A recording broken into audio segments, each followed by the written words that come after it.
જય માતાજી મિત્રો, સવારમાં ઉઠીને આપણે લઈ લીધું બ્રશ. જય માતાજી મિત્રો, હું પણ નહીં ધોઈને સવારમાં થઈ જઈ રેડી થઈ જઈ અને હું પણ દશામાની પૂજા કરવા બેસી જઈ.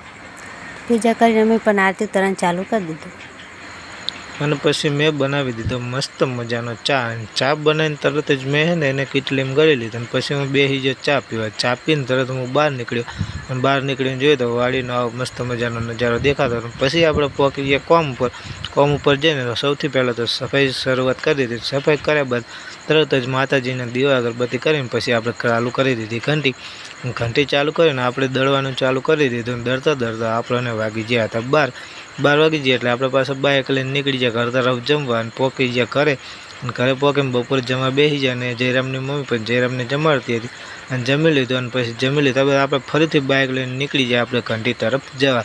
પોકી જઈએ આપણે ઘંટીએ જઈને જોયું તો ત્યાં તો લાઇટ તો હતી નહીં. તો લાઇટ આવી જઈને પછી આપણે શરૂઆત કરી દળવાની. દળતા પછી ચાલુ થઈ ગયો વરસાદ. સૌથી પહેલાં ધીમે ધીમે વરસાદ ચાલુ થયો અને પછી વધી ગયો સૌથી વધારે વરસાદ. પછી થઈ ગઈ સાંજ અને સાંજે આપણે પાછા નીકળી જાય વાડી તરફ જવા. અને વાડીએ પહોંચી અને તરત જ અહીંયાથી જોયો તો આવો મસ્ત મજાનો નજારો દેખાતો હતો વાડીનો. તો આવો નજારો જોયો તો તમારે આવવું પડશે અમારી વાડીએ. પછી સાંજ પડી જઈને આપણે બેસી જાય દશામાં દર્શન કરીને જમવા. પછી જમવામાં આપણે ખીચડી હતી, કંકોડાનું શાક ને કઢી અને રોટલી અને ડુંગળીનું શાક. અને વિડીયો ગમે તો લાઈક શેર ને સબસ્ક્રાઈબ કરવા ના ભૂલતા.